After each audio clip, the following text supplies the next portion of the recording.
The sun hadn't yet burned the chill from the morning air when Caleb Ridge heard the crying. It came from behind the livery stable, not loud, not dramatic, just the kind of sound a child makes when they've learned that screaming doesn't help anymore.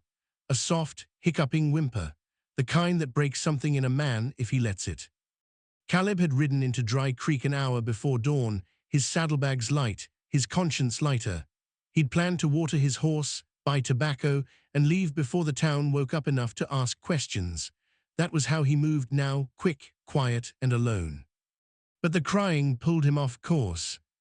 He rounded the corner of the stable and stopped cold. 5 children sat in a tight row against the weathered wood planks, their backs pressed to the wall like they were trying to disappear into it.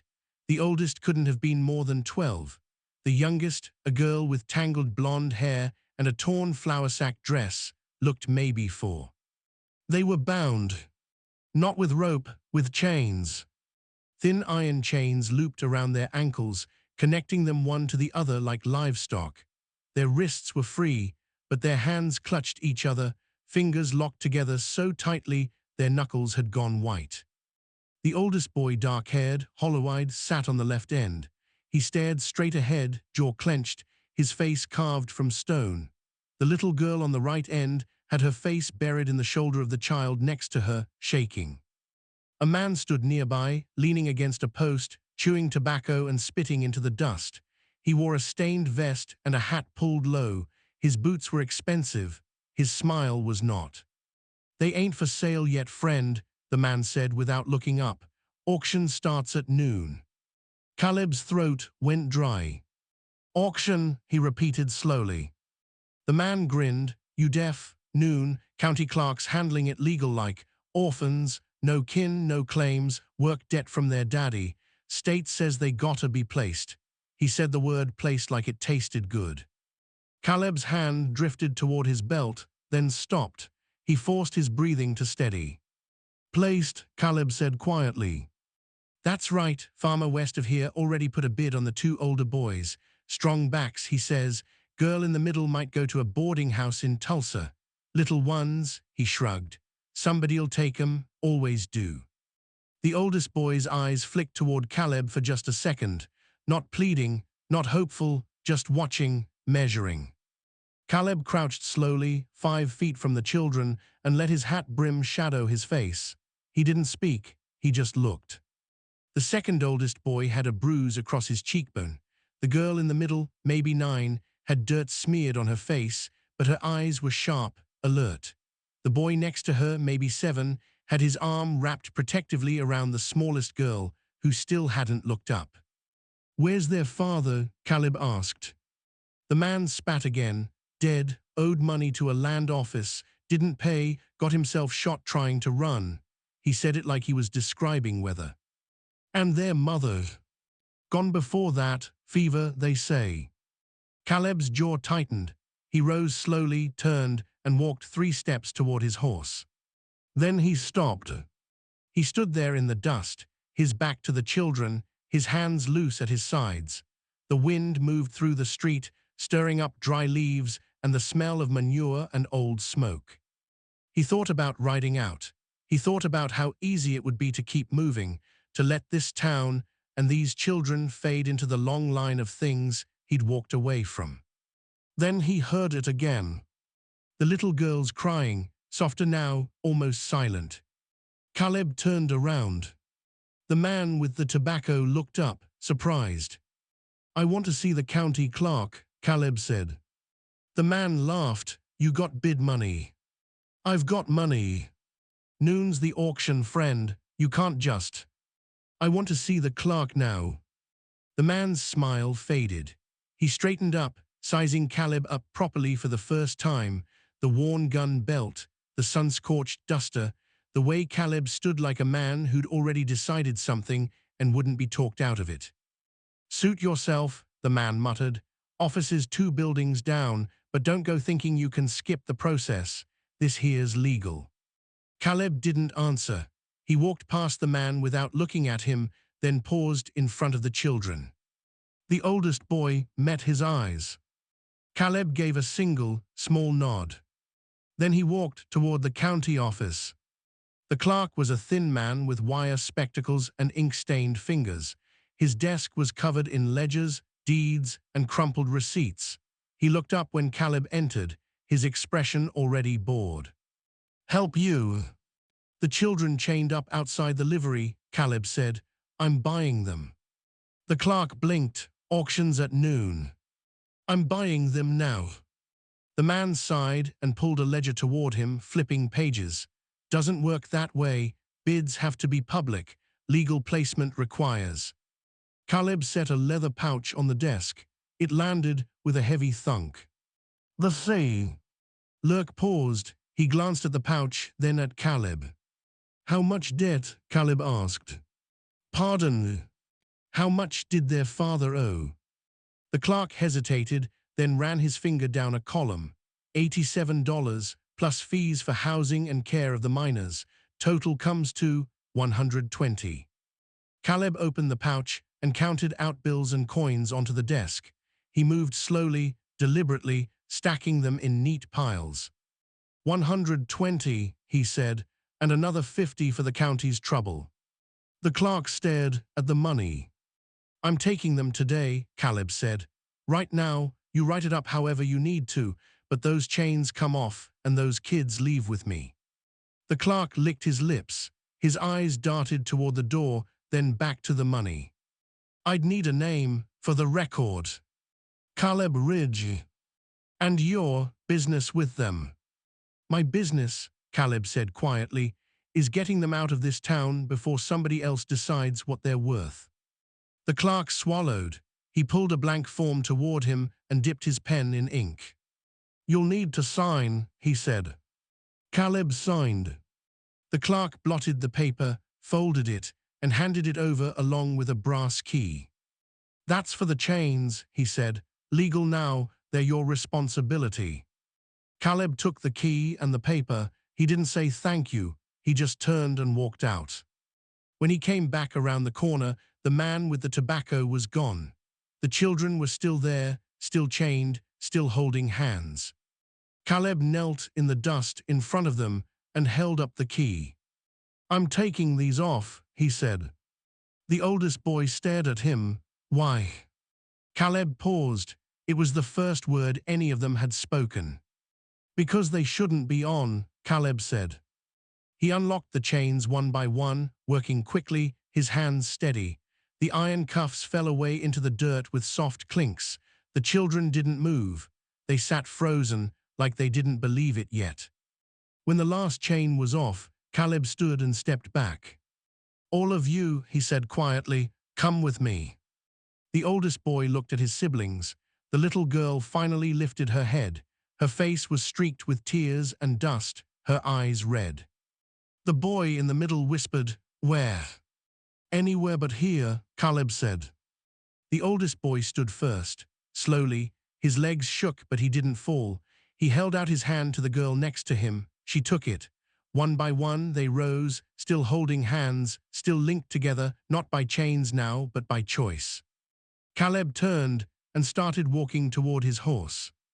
Behind him, 5 pairs of footsteps followed. They didn't look back. They walked in silence through the center of town. Caleb led his horse by the reins, and the children followed in a tight line, hands still clasped. People stared. A woman on the boardwalk whispered to her husband. A man loading a wagon stopped and watched them pass. No one said anything. Caleb didn't stop until they reached the edge of town, where the road forked toward open country. There was a stand of cottonwood trees and a dry creek bed. He tied his horse to a low branch and turned to face the children. They stood in a row, watching him with wary eyes. "Sit," Caleb said. They didn't move. "Please," he added. The oldest boy nodded once, and they sat together in the shade. The little girl stayed pressed against her brother's side. The others formed a semicircle, close enough to touch. Caleb crouched in front of them and pulled his canteen from his saddle. He held it out. "Drink." The oldest boy took it first, drank, then passed it down the line. They drank in order, oldest to youngest, like it was a rule they'd learned long ago. When the canteen came back empty, Caleb set it aside. "My name's Caleb Ridge," he said. "I need your names." The oldest boy hesitated, then spoke. "I'm Daniel. This is Marie, then Joseph, then Samuel, then Anna." Caleb nodded to each of them in turn. Marie had the sharp eyes. Joseph was the one with the bruise. Samuel had protected Anna. Anna still hadn't spoken. "You got people?" Caleb asked. "Kin, anyone?" Daniel shook his head. "Just us." Caleb was quiet for a long moment. Then he said, "I'm taking you north. There's a town called Redemption Springs, about 4 days' ride. I know people there, good people, they'll help." "Help how?" Marie asked. Her voice was small but steady. "Find you a place, a real place, not," Caleb's jaw tightened, "not what was going to happen back there." Daniel stuttered him. "Why?" Caleb met his eyes. "Because it's wrong." "Lots of things are wrong," Daniel said flatly. "Don't mean people stop 'em." Caleb didn't argue. The boy was right. "Fair enough," Caleb said, "but I'm stopping this one." Joseph spoke up, his voice cracking. "You a lawman?" "No." "Preacher?" "No." "Then what are you?" Caleb hesitated. "Just a man who happened to be there." Marie tilted her head. "You don't look like the kind of man who just happens anywhere." Caleb almost smiled. "Almost." "Smart girl," he said. Then Anna spoke for the first time. Her voice was barely a whisper. "Are you gonna sell us too?" The words landed like stones. Caleb's throat went tight. He crouched lower so his eyes were level with hers. "No," he said, "I'm not." "Everybody says that," Anna whispered. Caleb didn't have an answer for that, because she was right. He looked at Daniel again. The boy's expression was unreadable, but his eyes, those eyes were older than they should have been. "I'm going to tell you something," Caleb said slowly, "and I need you to hear it." The children waited. 8 years ago," Caleb said, "I rode through a town called Forked River. There was a family there, farmers, good people, but they were behind on a land payment and the bank sent men to clear them out. I was passing through. I saw it happen." He paused. His hands tightened into fists. "I watched them drag the father out of his house, watched them burn his fields, watched his wife begging, his kids crying, and He stopped. His voice dropped.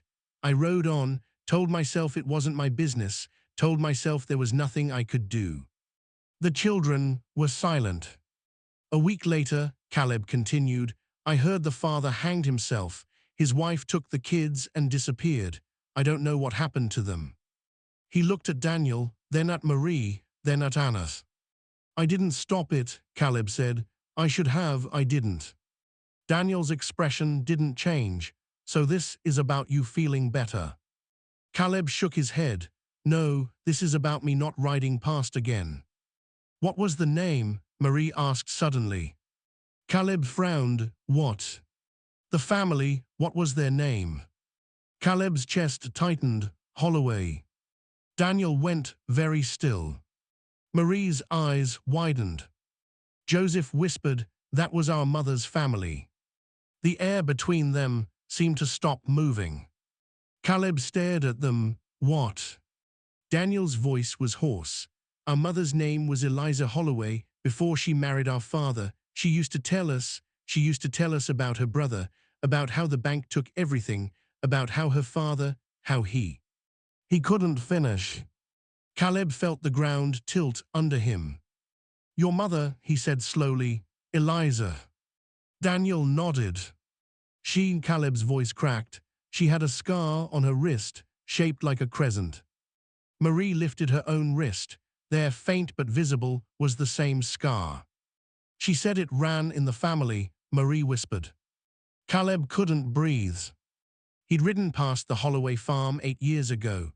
He'd watched them lose everything. And now, here in the dust, sitting in front of him, were the children of the girl who'd stood beside her father that day, the girl he'd seen crying on the porch as the smoke rose. "She died 2 years ago," Daniel said quietly. "Fever took her. Our father tried to keep going, but," he shook his head, the debt came for us too. Caleb closed his eyes. I'm sorry, he said. His voice was raw. I'm so sorry. Daniel looked at him for a long time. Then he said, you didn't pull the trigger, you didn't burn the fields. I didn't stop it either. No, Daniel agreed, you didn't. The silence stretched out. Then Daniel said, but you stopped this. Caleb opened his eyes. Anna was crying again, but quietly now.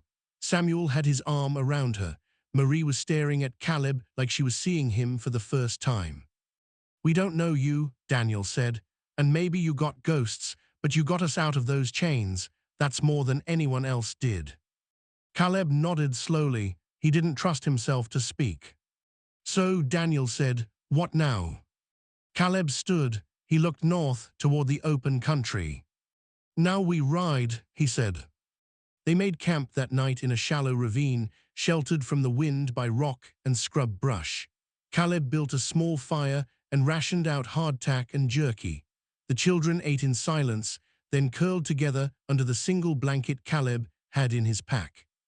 He stayed awake, watching the horizon. By the second day, he knew they were being followed. It was nothing obvious, just a flicker of movement on a ridgeline, the faint cloud of dust that appeared and disappeared. But Caleb had spent enough years looking over his shoulder to recognize a tail when he saw one. He didn't say anything to the children, not yet. On the third day, the riders got closer. Caleb spotted them just after dawn, 3 men on horseback, moving parallel to their path about a mile out. They weren't trying to hide anymore. Daniel noticed too. Those men, he said quietly, they're following us. Caleb nodded, I know. Who are they? Don't know yet, but I'm going to find out. He pulled the children into a cluster of rocks off the main trail and told them to stay low and quiet. Then he mounted his horse and rode out to meet the strangers. The 3 men reined up when they saw him coming. They didn't draw weapons, but their hands rested easy on their belts. The man in the center was older, with a thick gray beard and a badge pinned to his vest. Sheriff's badge. Afternoon, the man called out. His voice was friendly, but his eyes were not. Caleb stopped 20 feet away. Afternoon. Name's Corbin, sheriff out of Dry Creek. He gestured to the men on either side of him. These are deputies. We're looking for some property that went missing a few days back. Property, Caleb repeated. 5 children, orphans, legally bound to county care. Corbin's smile didn't reach his eyes. You wouldn't happen to know anything about that, would you? Caleb's hand drifted toward his gun belt. I paid the county clerk, full debt, legal transfer. Corbin chuckled. See, that's the funny thing. Clark says you intimidated him, forced a sale outside proper procedure. That makes it theft, friend. I have the paper. Paper don't mean much if it wasn't done right. Corbin leaned forward in his saddle. Now, I'm a reasonable man. You bring those kids back, we'll call it a misunderstanding. No charges, you ride on, everybody's happy. And if I don't? Corbin's smile vanished. Then we take 'em back, and you go in chains. One of the deputies, a younger man with a scarred lip, spat into the dirt. You got no claim on 'em, drifter. They're county wards. That means they're ours. Caleb's eyes narrowed. Ours. That's right. What's your stake in this? Caleb asked Corbin. You ride 3 days out of your jurisdiction for 5 kids nobody wanted. Corbin's jaw tightened. I ride where the law takes me. That's not an answer. The deputy on the left spoke up, his voice low and mean. Man named Garrett put a standing offer on those kids, $200 for the lot. That's a lot of money to let walk away. Caleb's blood went cold. Garrett. Corbin shot the deputy a sharp look, but it was too late. Garrett runs labor camps south of the border, Caleb said slowly. Works children till they drop. That's who you're selling them to. We're not selling anybody, Corbin snapped. We're enforcing the law. You're enforcing money. Corbin's face darkened. He straightened in his saddle and his hand moved to his gun. You're making this harder than it needs to be, Ridge. Caleb went still. You know my name. I know a lot of things. Corbin's voice dropped. I know you used to ride with the Maddox gang. I know you got blood on your hands from Kansas to Colorado. I know you're a killer trying to play hero. Caleb didn't flinch. That was a long time ago. Was it? Corbin smiled coldly. Man like you don't change. You just find new excuses. The deputy with the scar grinned. Maybe we bring him in too. Bet there's still paper on you somewhere, Ridge. Caleb's jaw tightened. His hand hovered near his gun. Here's how this is going to go, Corbin said. You're going to bring those children out. You're going to hand them over. And then you're going to ride south and forget this ever happened. Otherwise, he let the threat hang in the air. Caleb stared at him. Then he said, no. Corbin's eyes narrowed. What? I said no. The deputies shifted in their saddles. Hands moved closer to guns. You're outnumbered, Ridge, Corbin said softly. You draw, you die, and those kids end up with Garrett anyway. Maybe, Caleb said, but you'll be dead too, so will your boys. That worth $200 to you. Corbin's smile faded completely. For a long moment, no one moved. The wind hissed through the dry grass. A hawk circled overhead. Then Corbin pulled his reins and turned his horse. This ain't over, he said. I know, Caleb replied. The three men rode back the way they came, but slowly, like they were making a point. Caleb waited until they disappeared over the ridge. Then he rode back to the rocks. The children were right where he'd left them. Daniel stood at the front, a large stone clutched in his hand. You heard? Caleb asked. Daniel nodded.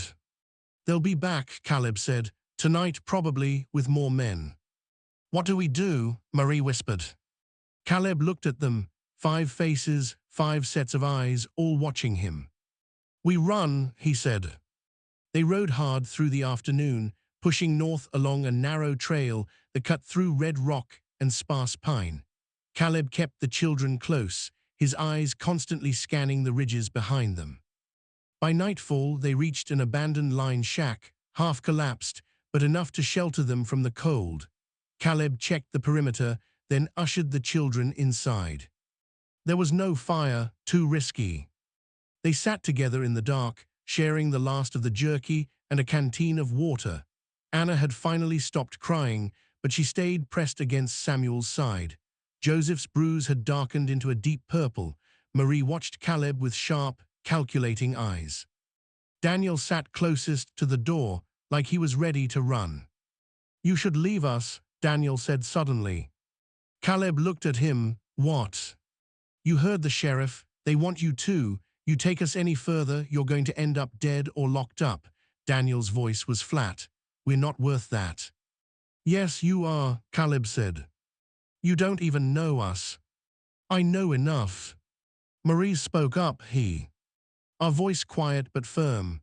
He's right though, you could leave, ride fast, get clear, we'd figure something out. Caleb shook his head. No. Why not? Joseph asked. You said it yourself, you got ghosts. Maybe this is one more you don't need. Caleb was quiet for a long time. Then he said, Your mother, Eliza, when I saw her that day, she was holding her little brother, couldn't have been more than 6. She was trying to shield him from the smoke, from the noise, and she looked at me. He paused. She looked right at me, and I saw it in her face. She wasn't asking me to save them, she was just asking me to see them, to know they were there. His voice cracked. I saw, and I rode away anyway. Anna lifted her head. Her eyes were wet, but she wasn't crying anymore. This time, Caleb said, I'm not riding away. Daniel stared at him, then slowly he nodded. Marie reached out and touched Caleb's hand. It was just a brush of her fingers, quick and light, but it landed like an anchor. Thank you, she whispered. Caleb didn't trust himself to answer. They sat in silence for a while, then Samuel spoke up, his voice small. Are we going to die? No, Caleb said. How do you know? Because I won't let it happen. Samuel looked at him, then at his siblings. Daniel says we're cursed, says bad things just follow us. Daniel flinched. I didn't mean. It's not a curse, Caleb interrupted. It's just the world. Sometimes the world's cruel, but that doesn't mean you stop fighting it. Anna whispered, I'm tired of fighting. Caleb crouched down so he was eye level with her. I know, but you don't have to fight alone anymore. She looked at him, her lip trembling. Then she reached out and wrapped her small arms around his neck. Caleb froze. He hadn't been hugged in years, maybe longer. Slowly, carefully, he put his arms around her and held her. One by one, the other children moved closer. Samuel leaned against Caleb's shoulder. Marie rested her head on his arm. Joseph sat beside him, close enough to touch. Daniel stayed where he was, but his expression softened. They stayed like that for a long time, silent, huddled together in the dark. So let me ask you something. If you were Caleb, would you have stopped? Would you have walked past those chains, told yourself it wasn't your business, and kept riding? Or would you have done what he did, bought their freedom, knowing it might cost you everything? Think about that. And if you're still with me, tap subscribe so you don't miss how this ends. Tell me in the comments, what time is it where you are right now? Are you listening in the car, at work, late at night? I want to know who's riding this trail with me. Because what happens next, it's going to test everything Caleb's decided. Later, when the children had finally fallen asleep in a pile of limbs and shallow breathing, Caleb sat by the door and kept watch. Daniel stirred and sat up, moving quietly so he wouldn't wake the others. He sat beside Caleb. You really think we'll make it? Daniel asked. Yes. Even with the sheriff coming. Even then. Daniel was quiet. Then he said, My ma used to say that the world breaks people, but sometimes, if you're lucky, it breaks you towards someone else, so you're not alone when it happens. Caleb looked at him. I think she was right, Daniel said. Caleb's throat tightened. He nodded. They sat together in the dark, listening to the wind, waiting for dawn. The riders came just before sunrise. Caleb heard them before he saw them, hoofbeats, low voices, the clink of metal. He woke the children quickly, his hand over Marie's mouth so she wouldn't cry out. Stay low, he whispered. Don't move, don't make a sound. They pressed themselves against the back wall of the shack, hidden in shadow. Caleb moved to the door and peered through a crack in the wood. Corbin was there, so were his 2 deputies, but they'd brought 4 more men, hired guns by the look of them, 7 total. Caleb's hand went to his gun. 7 against 1, terrible odds. But then he heard something else. More hoofbeats coming from the north. Corbin heard it too. He turned, his hand moving to his weapon. A group of riders crested the ridge, 10, maybe 12. They rode in a loose line, rifles resting across their saddles. They weren't lawmen, they weren't outlaws either. They were ranchers, farmers, working men. At the front was an older man with a weathered face and a wide-brimmed hat. He reined up 30 feet from Corbin and spat into the dirt. Corbin, the man said.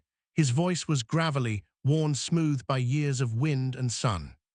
Horace, Corbin replied carefully, this ain't your concern. Hell it ain't, Horace gestured to the men behind him.